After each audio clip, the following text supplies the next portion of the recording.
Friends, welcome to Tania kitchen. இன்றைக்கி நம்ம பார்க்க போகிற ரெசிபி பானிபூரி மசாலா எப்படி செய்யலான்னு பார்க்கலாம் வாங்க.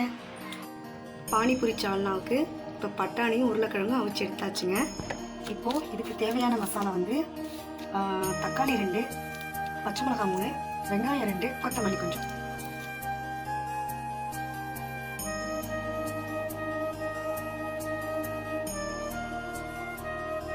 கொஞ்சம் பொட்டுக்கடலை போட்டுக்கலாம். இப்போ அரைச்சாச்சுங்க. வச்சு மசிச்சுக்கணுங்க. நல்லா பட்டை 2 போட்டுக்கணும்.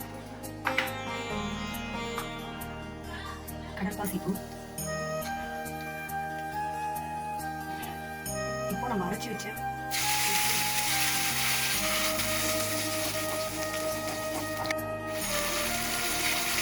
இதுக்கு தேவையான மசாலா கறி மசாலா, மல்லித்தூள், காரப்பொடி, சாட் மசாலா, உப்பு, இதில் எல்லாத்தையும் போட்டுக்கணும்.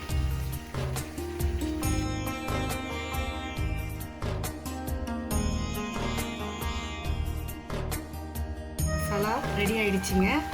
சால்னா ரெடி ஆகிடுச்சு. நம்ம இப்போ இறக்கிட வேண்டியதான். உருளைக்கிழங்கும் சுண்டலையும் செஞ்சுக்கணும்.